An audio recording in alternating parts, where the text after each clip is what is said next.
Olá, tudo bem? Na aula de hoje, o objetivo é muito simples: é fazer uma boa revisão do conteúdo de Descartes a partir de três questões. Então, basicamente, isso não vai demandar de mais trabalho depois dessa nossa conversa. Eu vou, na verdade, conversando com você, mostrando as questões, e na medida em que você vai as assinalando, eu vou retomando, tá bom? Então, vamos começar com o primeiro exercício. Eu vou deixar ele aqui do lado, aí eu peço que você leia com bastante atenção, resolva, e na sequência eu retomo a partir da tua marcação ali, né, na questão que você considerar correta, para explicar cada uma das afirmativas.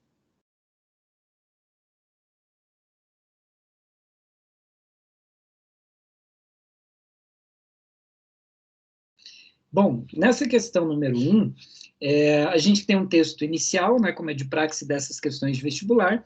Essa questão ela aborda uma condição que é própria do pensamento de Descartes, que é de tentar encontrar alguma coisa que seja indubitável, ou seja, uma verdade que lhe dê certeza. E para isso, né, o texto vai falar sobre um movimento que Descartes fez de revisitar as antigas concepções, coisas que ele considerava como certas, né? E colocar tudo isso à prova, né? Essa prova tem a ver com esse questionamento, que, claro, é a dúvida metódica do autor, um método filosófico que ele estabeleceu, buscando certezas que, de algum modo, sobrevivessem a todos esses questionamentos, né? E aí, nesse sentido, a gente tem cinco afirmativas tentando, de algum modo, interpretar esse movimento, então, de Descartes, nesse processo dele, né, de investigação sobre aquilo que ele tinha como certo, para agora ele pensar cientificamente ou filosoficamente a respeito disso tudo.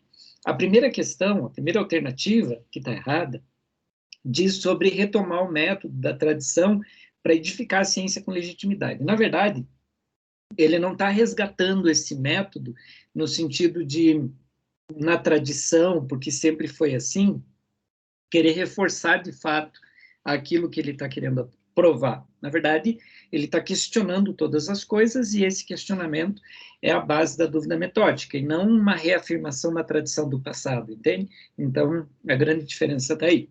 A letra B é a correta, que trata sobre um questionamento, né, de forma ampla e profunda acerca das antigas concepções e das ideias. Então, essa é a correta, de fato, é esse o movimento que ele está fazendo. A letra C fala assim, ó, investigar os conteúdos da consciência dos homens menos esclarecidos. Na verdade, Descartes não está querendo conscientizar as pessoas menos esclarecidas para que, por meio dessa investigação, elas se tornem mais esclarecidas. Na verdade, o que Descartes está fazendo é uma autoanálise, pensando sobre aquilo que ele tomava como certo, para perceber se há fundamentação nisso ou se era só um conhecimento de repetição. Então, a questão aqui é que a preocupação de Descartes não é validar quem é mais ou menos esclarecido ou assim por diante, mas é pensar a respeito do que ele mesmo acreditava para ver se sobraria alguma coisa cientificamente falando, né? Depois, é, buscar uma via para eliminar da memória saberes antigos e ultrapassados. Não necessariamente, né? Ele não está buscando aqui uma atualização do conhecimento, no sentido de querer sei lá, né, fazer com que esse conhecimento seja sempre novo. A ideia aqui é colocar à prova o conhecimento antigo para verificar se ele resta, né? Se ele sobrevive, digamos assim.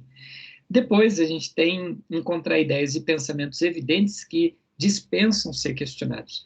Na verdade, é o oposto, né? São ideias e questionamentos e pensamentos que resistem a toda sorte de questionamentos, né? Então, a todo tipo de questionamento, porque a dúvida metódica é um processo de questionar a todo momento para ver se de fato aquela verdade resiste, com provas, com sustentação, ou se ela é inverificável. Vale lembrar que Descartes quer algo que seja indubitável, uma verdade sobre nós mesmos que sobreviva a toda a prova, né? Então, letra B. Já a segunda questão, vamos nela, ela eu deixo aqui na lateral, né? Então, trocando aí de questão, e aí eu peço que você leia com atenção e responda. E na sequência, eu converso de novo com você.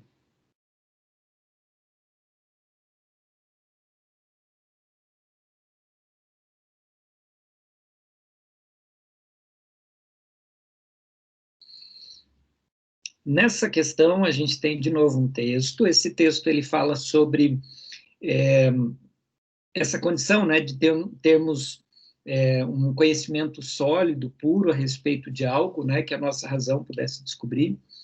E aí fala a respeito do jeito que Descartes buscava esse conhecimento sólido e seguro, valendo-se da chamada dúvida metódica. Então, a respeito disso, né, a gente tem que essa razão cartesiana, que é o que restou dessa dúvida metódica, se caracteriza por... A letra A vai falar sobre... tem a sua formulação mais bem acabada na obra Crítica da Razão Pura.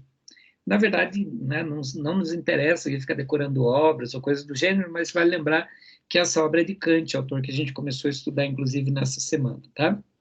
Depois, consistia em colocar o mundo, a realidade, entre parênteses, operando assim uma espécie de redução fenomenológica. O que isso quer dizer? Que é como se Descartes quisesse conjecturar uma realidade para, a partir desse conjunto de hipóteses, chegar a uma verdade. E não é bem esse o movimento que Descartes faz. Na verdade, como um cientista, filósofo, ele quer descobrir algo que seja concreto, algo que seja verificável. Então, não é essa abstração que de fato lhe interessa, é algo concreto, né? Depois, foi duramente combatido pelos filósofos contemporâneos, né? Não tendo assim exercido influência nenhuma na geração posterior. Também está errado, afinal a gente está pensando em Descartes, que é um nome fundamental para o racionalismo moderno e para essa linha toda de filosofia que é chamada de epistemologia.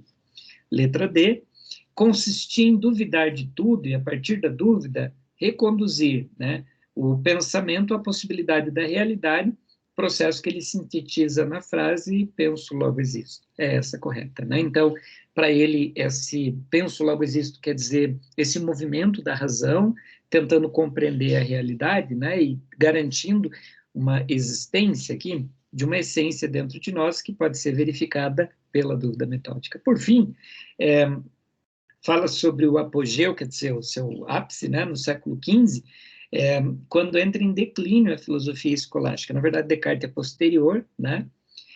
Ele está mais relacionado aí diretamente à modernidade, ok?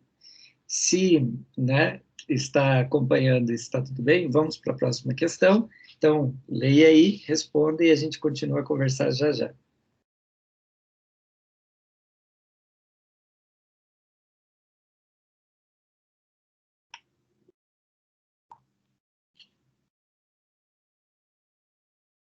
Bom, nessa última questão, trata do discurso sobre o método, né? Então, fala especificamente a respeito daquela obra de Descartes, e vai falar que ela é inspirada, né, na geometria, nessa coisa da evidência, da análise, da síntese, do controle, né? Então, esses passos, de algum modo, sintetizam os 4 passos da dúvida metódica, né? Então, a partir disso, a pergunta versa, né, a respeito de uma espécie de interpretação dessa dúvida metódica, né? Então, diz assim, a regra, letra A, né? A regra da análise orienta a enumerar todos os elementos analisados, a regra da síntese orienta a decompor o problema em seus elementos últimos ou mais simples. Na verdade, essa ideia da análise e da síntese, elas seriam, de um modo geral, passos, né, esquemas para definir os 4 passos, né? O correto aqui é a letra B, já vou direto ao ponto, e digo por quê, né, para não gerar confusão. A regra da análise orienta a decompor cada problema em seus elementos últimos, ou mais simples. Por quê? Porque eu estou tratando de uma análise. Eu estou analisando aquilo que eu estou querendo estudar. E essa análise aconteceria a partir da busca de algo que fosse concreto, a partir, então, da sua fragmentação e da análise de cada uma de suas partes, bem como a organização das mesmas. No modelo acima, na letra A, né, a gente tem ali, ó, a regra da análise fala sobre enumerar todos os elementos analisados, né? E daí, na regra da síntese, estou me referindo aqui à letra A agora, né? Fala sobre orientar, né? Decompor o problema em seus elementos, e, na verdade, a regra da síntese, ela orienta ir dos objetos mais simples aos mais complexos. Por quê? Porque era um jeito que Descartes organizou de a gente começar dos mais fáceis para os mais difíceis, para daí a gente conseguir ter, de fato, essa sucessão do conhecimento, né? De tal modo que a letra A está invertida. Então, por isso estou explicando a letra A e a letra B aqui paralelamente, né? Já a letra C fala assim, ó, então a regra da análise orienta a remontar dos objetos mais simples até os mais complexos. Na verdade, essa é a regra da síntese, né, dessa organização. Enfim, letra D, a regra da síntese orienta a acolher como verdadeiro apenas aquilo que é evidente, é o da análise, tá bom? É o de recolher o material, né, de analisar se de fato ele é verificável, para daí começar a sua fragmentação e o seu conhecimento. E, por fim, a regra consiste em desenvolver, primeiramente, uma teoria que antecede o olhar do cientista, para então, a partir disso, confrontá-lo com a realidade a partir do método dedutivo. Na verdade, essa regra, porque parte do pressuposto da observação da realidade, ela é o oposto. Ela seria o método indutivo, porque ela busca, nos casos particulares, a percepção da realidade para daí sim a formulação de sua teoria. Então, claro, né, que para a prova a gente não precisa saber em detalhes essa dúvida metódica, não há nada disso, mas é legal e é um exercício aqui para a gente pensar como, de fato, Descartes queria encontrar essa verdade, porque se fala muito da dúvida metódica e desse caminho da investigação, mas às vezes a gente não tem clareza de fato em como ele funcionaria, né? Então, só para repassar e terminar, primeiro a gente buscaria aquilo que, então, dentro dessa lógica, né, o que a gente chama de regra da análise. Então, a análise pressupõe você investigar aquilo que é cabível para uma investigação científica, então, se apropriar daquilo que tem provas, o primeiro passo da dúvida metódica, né, ficar com aquilo que pode ser verificado, e o segundo passo, fragmentar esses objetos de tal modo que a gente pudesse, nessa decomposição, estudar cada uma das partes. Depois, na regra da síntese, que seria o terceiro e o quarto passo da dúvida metódica, seria, então, o terceiro passo, começar dos mais simples, né, das possibilidades fragmentadas ali do conhecimento mais simples, e aí sim, gradativamente ir para o conhecimento mais complexo, e por fim, a ideia de a gente, depois disso, inclusive, verificar, testando quantas vezes fosse possível e necessário, chegando no mesmo resultado, e corroborando cada vez mais, confirmando cada vez mais a nossa certeza. Tudo bem?